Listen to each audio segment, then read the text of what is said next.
ہمارے بزرگ ہیں، انہوں نے مجھے ایک دم فرمایا، انہوں نے فرمایا یہ جو تبلیغ کا کام چل رہا ہے اس کی بنیاد میں سینکڑوں برس کے آنسو ہیں، تب یہ کام چل رہا ہے۔ ایسا نہیں ہے کہ ہر آدمی اس کام کو شروع کر دے، اس کام کی بنیاد بہت مضبوط ہے، اس لیے میرے جیسا کمزور آدمی بھی اس کام کو کر رہا ہے اور اللہ سے کام لے رہے ہیں، اور ہم سب ایسے ٹوٹے پھوٹے اللہ پاک کام لے رہے ہیں، اس کی بنیاد بہت مضبوط ہے۔ سینکڑوں برس کے آنسو ہیں انہوں نے کہا، اور کتنا رونا دھونا ہے۔ اب تو بزرگ ہمیں کہہ کے تھکے، بھائی رات کو اٹھ کے رو، رات کو اٹھ کے رو، اب رونا آتا ہی نہیں، اتنے دل سخت ہو گئے۔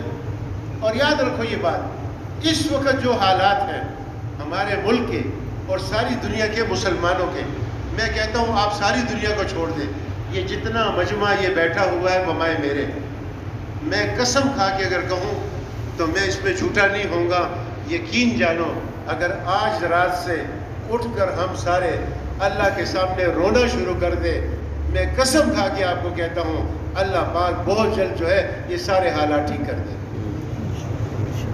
کیا خیال ہے، روئیں گے یا نہیں روئیں گے؟ یہ نہ ہو کہ یہاں سے اٹھے اور سب کچھ بھولا ہو۔ آج بیٹھ جاؤ اللہ کے سامنے۔ ابھی ہم ریونٹ گئے تھے تو وہاں ساتھی نے بتایا، میں نے کہا ساتھی کہتے ہیں ہمارے کام نہیں بنتے۔ بھائی کام تو ان لوگوں کے بنتے ہیں جو توجہ اور دھیان کے ساتھ ایک جگہ بیٹھ کے اللہ کا ذکر کرتے ہیں، ان کے کام بنتے ہیں۔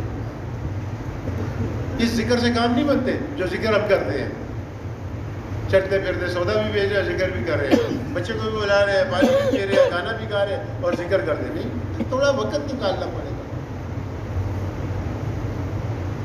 بیٹھ جاؤ ایک طرف اور ذکر کرو۔ دیکھو اللہ کا تعلق نصیب ہوتا ہے یا نہیں ہوتا؟ کون کون کرے گا انشاءاللہ؟ ہاں کوشش کرو۔ شروع میں شیطان جو ہے نا دھوکہ دے گا ہمیں، کیونکہ نفس نہیں مانتا۔ تھوڑا سا ذکر کرو گے کوئی بات یاد کرائے گا، پھر تھوڑا ذکر کرو پھر آپ کو نہیں وہ کام کر لے، پھر یہ کرنا، تو بس بیٹھے رہو جب تک تسبیحات پوری نہ ہو جائے، مت اٹھو۔ اور یہ استغفار کی تسبیح جو ہے نا اس میں رہو۔ ہم ایک دفعہ آئی صاحب کے پاس گئے، عبدالوہاب صاحب، کہا یار یہ مجھے اسپتال لے کے میں بیمار ہوا تھا، وہ کوئی آ رہا ہے یہاں سے فون نکال رہا ہے، کوئی یہاں سے، میں تو پریشان ہو گیا۔ میں نے کہا اللہ میں کیا کروں؟ یہ عائشہ نے فرمایا، میں نے کہا یہ عائشہ پھر کیا کیا آپ نے؟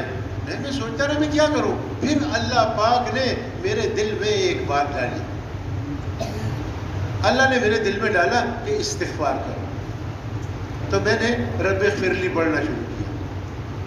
تو جب میں نے 3000 دفعہ پورا کیا، اللہ پاک نے مجھے ٹھیک کر دیا، اور ڈاکٹر نے کہا اس کو لے جاؤ گھر لے جاؤ، بس یہ ٹھیک ہو گیا ہے، اس کی چھٹی ہے۔ بڑے یہ سارے مجھے لے کے پھر جو ہے تو ریونٹ آ گیا۔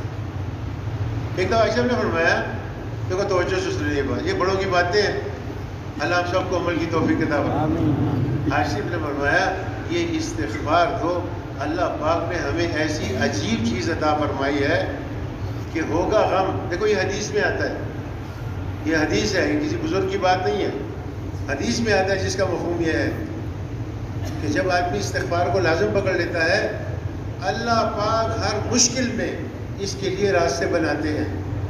اور عائشہ نے فرمایا ہاں، اور ایسی جگہ سے رزق عطا فرماتے ہیں جہاں سے اس کو گمان بھی نہیں ہوگا۔ اور عائشہ نے فرمایا ہوگا غم، اس کے اندر سے خوشی نکلے گی۔ یہ حدیث میں آتا ہے، کیا چیز ہوگا غم۔ یہ لوگ آتے ہیں ہمارے پاس یہاں، کیا میرا مسئلہ ہے، میرا مسئلہ، کل بھی ایک آدمی آیا، کہا جی کاروبار نہیں ہے، روزگار نہیں ہے، بڑا پریشان ہوں، پر ایسے ایک نہیں،